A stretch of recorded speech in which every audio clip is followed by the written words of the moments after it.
All right, look. I'm gonna do two different things. All right, I'm gonna do my critic side. I'm gonna do my fanboy side. All right. All right. Fanboy side. I was like, oh, I'm back at Hogwarts. I love this. This is amazing. This is great. And now I'm gonna go to my critic side. So yes, it was very cynical the way that they did it, because there wasn't really an introduction to Hogwarts. It was just kind of like, oh, look, here's Hogwarts again. Didn't really felt natural of like why we were there. It was just kind of like, hey, here it is. Most of the shots were pretty empty. You had like just empty, walkways, and there's nobody walking around. It just felt dead, like it was... No one was there. Right. They just had, when they had a couple scenes of the classrooms, they managed to cram in a bunch of students, but that was it. It didn't feel like the bustling, lively place of the original movies. There was only one part in Hogwarts I actually liked that I felt like kind of had that hustle and bustle scene. It was when some of the kids are like running outside. It's like in a past scene or something like that. Oh yeah, the flashback. Yeah, the flashback, and then they're running outside, and then there's the and then you see the Quidditch players, and then they're all flying about. Yeah, I actually felt like that was a pretty good shot. It's better than what Chris Columbus did for the first one, I think. But, sure, but then you have the problem of that whole flashback scene being completely useless. The very first scene was okay.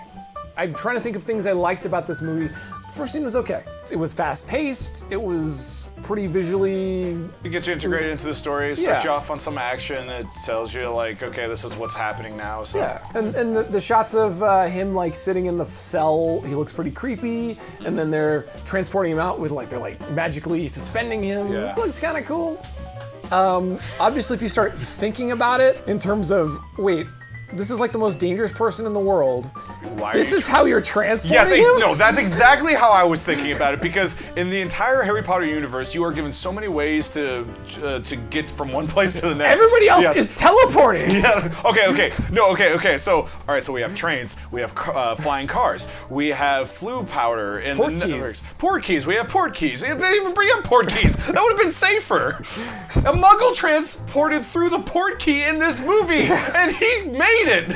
I mean, I understand it. Visually aesthetic. I understand that. And you gotta have a sequence where he escapes. Like, I get that happens, but can't you, like, make it at least a little bit believable that they were trying to not let him escape? Yeah, because this one, like, even he's in the carriage, and then you have the Thestrals, and then they're galloping, and then all of a sudden they just dive right straight down. Like, it looks pretty dangerous. Like, do you think that that's a great idea to put Grindelwald in there? Seriously. Yeah. If you think too much about almost any fictional universe, you're gonna poke holes in it, and at some point it gets a little silly because it's like, okay, it's just a movie, we're trying to believe what's going on, but because of how frequently all these different elements are used in this universe, I think it's valid. Like, everybody apparates, right?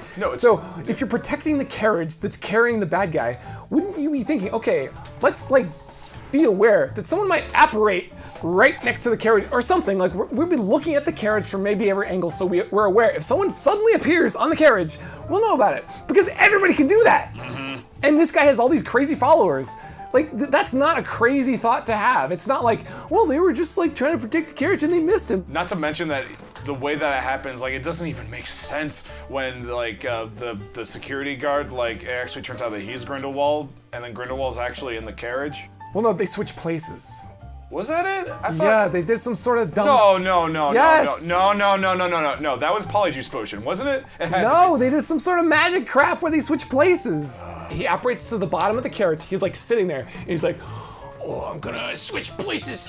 And he switched places. That's... maybe I'm totally wrong. That's what I got from it, and I was like... I thought it was Polyjuice Potion, because if they did switch places, that's stupid. That's even more stupid. It's even more stupid than using Polyjuice Potion? Yeah, and you can poke holes into any fantasy universe the more you think about it, but it depends on if it keeps on stacking up. And it kept on stacking up. Especially for someone like J.K. Rowling, because when those books came out, she was good at the world building aspect. That's what a lot of people were saying. Yeah. Which also reminds me of a part when... Okay, correct me if I'm wrong. Grindelwald, so he wants to kill Dumbledore, and he's saying that Credence is the only one that can kill Dumbledore. But wait, in the Half-Blood Prince, when Dumbledore dies, doesn't he just get killed by a killing curse and that's it? Yeah. So then why do you need Credence to kill Dumbledore? Like, oh... At the end of the movie, they start to actually get to a couple of themes that could be interesting, in that Grindelwald is talking about the humans and how the humans are actually a big threat, that they're very violent. This is placed between the two world wars, and he starts alluding to what's happening, what might happen with World War II. And he starts using language that suggests his motivation is to prevent a war like World War II because he has some premonition or something. That's And I thought, oh, that's kind of interesting. If that's going to be part of the overarching plot to like that the actions that are going to unfold are going to relate to World War II and how that happened in some way, that could be interesting. Yeah. But that's undermined by having this ridiculous scene of them murdering muggles in cold blood to take their apartment and then murdering their kid. Like, okay, a couple problems with that. First of all, this is supposed to be, I thought, a movie about magical beasts and fun and having some sort of will to live. Yeah, you're definitely talking about prequel territory here. So on that front, this shouldn't be in the movie. Secondly, it directly undermines any sort of audience believability in this character. Like, I prefer villains that are a little bit gray, so you can actually sort of think they might be, Grindelwald was such a throwaway character. Yeah, it's like he's a completely evil maniac, whatever. Yeah, he was boring. There was nothing interesting about him. If you take out that scene, you don't show him being ridiculously, undeniably evil, then you might start to understand at the end, oh, maybe he actually is not totally evil. He's actually got some kind of, at least from his perspective, noble goal. That's kind of interesting. Like, that's much more interesting than just think, oh, well, he's just lying to everybody because he's gonna be evil, well, whatever. Yeah. And also, how many magical apartments and magical buildings are there? Like, why do you have to kill muggles to take their apartment? You can just make a magical apartment in a wall somewhere. Like, it was completely unnecessary from a practical standpoint. It was only there to be extremely dark and distressing. Like, they had shots of like them loading the coffins into the car. Like, this is a Harry Potter movie? Yeah, that was jarring. God. That I will agree. That was like too dark. That was too dark. Would have been hilarious though if like they had like a baby-sized one. Okay, that would have been funny. That would have been funny. Yes. But that would have been further evidence that this movie has no idea what kind of tone it's trying to set. This movie had a lot of tonal issues that I would actually compare to the Star Wars prequels. Yeah, I was getting Star Wars flashbacks too. Yeah, because in the Star Wars prequels, you have scenes of very jarringly different tones right next to each other. Yeah, you have slapstick like when R2-D2 is like doing that oil slick thing in episode 3. And then all of a sudden, Count Dooku gets decapitated, and then there's some quippy, funny thing going on. Yeah, and that's the same problem that the first Fantastic Beasts had. I like that more now, but compared to this, no. This was like this new one was just like it didn't know what it wanted to be. In this movie, the only magical beast felt like they went 30 minutes with this dark, depressing murder and like depressed characters. We need to stick in some magical creatures here. Yes. That's what I kept on feeling like in the film. I'm still confused about what exactly happened at the end of this film. From what I understood, I think Credence is related to Dumbledore in some way. Is that what they were saying? Yes. He's Dumbledore's nephew, I want to say. Okay. So that's the weird part because now she's just kind of like making up a family tree to just try to borrow something. And that's what Lucas did, in all the prequels. He just kind of borrowed things because he couldn't come up with anything new. Everyone's got to be related to everybody else. Yeah, stupid. He feels like such an Anakin character in this too. Like he does. He's brooding. He's depressing. Like he doesn't. He's gonna be the new Darth Vader. Or, that would be great in the next movie if he cuts off his nose and then he actually turns into Lord Voldemort. Oh no! Oh no! I can so see that happening. That would be hilarious. Oh, no. I would love that. Oh. Yeah. Because he already loves Nagini. They already have a relationship. Oh my God! They're gonna do that. They're gonna do it. It's so bad that it's gonna happen. It's so bad. All right, fine, done. All right, we already wrote the next Fantastic Beasts. Pump it out now. So they wanted to get Newt Scamander to go assassinate Credence, this guy who's like a quirky animal guy. What? You're gonna hire him as an assassin? Yeah. Like, what on earth was that? And then at the end, he agrees to do it. Yeah. No. Wait, did he? Yeah. He's like, he goes to his brother and he's like, all right, I'm on board. Really? He never struck me as some amazing fighter or something. Like, he's good with animals, but he's gonna use animals to beat him? He's gonna like be flipping out these animals to do different attacks, like at the end of the first movie? Most of this film is useless. That's the problem, isn't it? Most of the things that happen are characters like, we have our main characters that are like trying to find each other. That we don't care about. It doesn't matter. Like, it's irrelevant to what they're doing, but they're like, oh, I need to go find where this character is, or they need to go find where I am, or Well, it was completely irrelevant to the plot. And then all the stuff about Lestrange, she dies at the end. So she wasn't. Wait, it does. Yeah, man, she died. I can't. Like, there was so much that was happening in the final part, and I couldn't follow it. So who? What? What? I'm trying to remember. Like, what happened? Like, wait. Okay, so the entire film, Credence is trying to figure out who he is.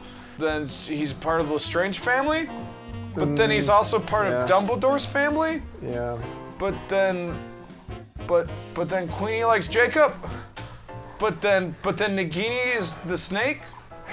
But then, oh god, this film was just a headache. I still don't seriously. Do you understand it? Like what happened at the very end? Because I really want to know. Well, sort of. Because it was so confusing.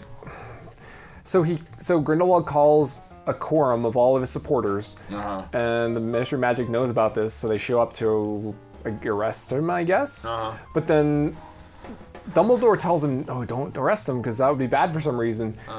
So all the R's just kind of hang around and walk up and listen to him talk, and then he makes this blue fire and kills all the R's, and then kills one of his followers, because that's what bad guys do, they kill their own followers. And then he kills Lestrange, because Lestrange tries to kill him, but I didn't notice Lestrange was even supposed to be on his side. I don't remember that. Okay. But so all the time that was spent on Lestrange in the first two movies is completely useless, because she never really played any significant role in the plot, and we never really grew to care about her.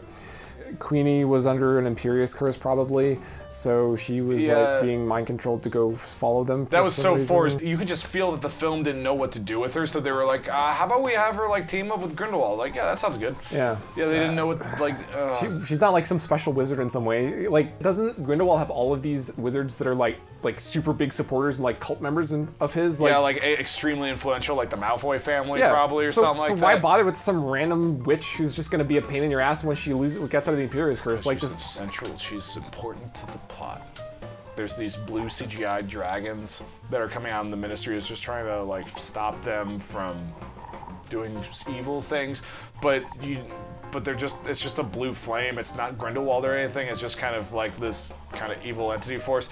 And then the movie ends, and you leave feeling empty. Like you don't feel like that there was a natural progression towards anything. You don't feel like that you've accomplished anything. You don't feel like that you've walked away with any real relevant information, because the entire plot of the film is Credence trying to figure out who he really is, and he kind of figures it out. But in the first film, wasn't he just this person with like suppressed rage? Yeah, he was an abused orphan whose adoptive mother was a horrible person. It was like a cult leader. Right. But for some reason, he has like this suppressed rage that makes him a unique wizarding person, right? Well, anger makes you stronger. Oh. Fear leads to anger. Oh. Anger leads to hate. Hate leads to suffering. All we have to go on with him is that he's nursing this inner rage like Anakin, and that's making him really powerful, I guess. But he's just got this parasite on him, right? That's really all it is. But yet he's portrayed as like, he's some super powerful wizard who can blow up a mountain at the end because he's really powerful. But I don't know. The movie does a very poor job defining what a powerful wizard is. Like, why is this guy special, really? Oh man, this just made me think of the thing that also made me laugh really loud at the very end of the film, when Queenie is talking to Grindelwald and they have Credence with him, and then she says, you have to be really careful with him because he doesn't know if he chose the right side. And then Grindelwald goes up to Credence, and throughout this entire film, Credence has been nurturing this bird, right? And I mean, fair enough, like it's a phoenix, I guess, or whatever. But to me, it was just really funny because he's like, like he's talking to him like some evil monologue, and then he sets the bird on fire. It was just like, wait, didn't she just say like to be careful around him? And then you're just not even gonna really explain it fully to him, so. Yeah, and of course that's gonna turn out to be what Dumbledore's bird probably, Yes. Fox. Because everything has to connect. To everything books.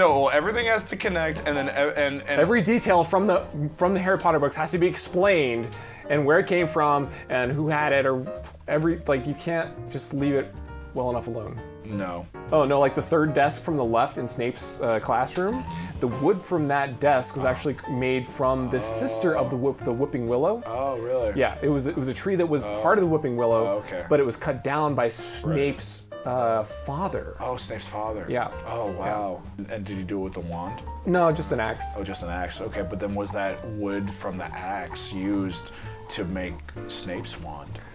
No, it was just he just cut down the tree. Yeah, he cut down the tree, and then he was a wood crafter, so he was making desks. That's what happened. Yeah, and they're gonna spend 45 minutes in the next movie talking about that. I don't want to see that.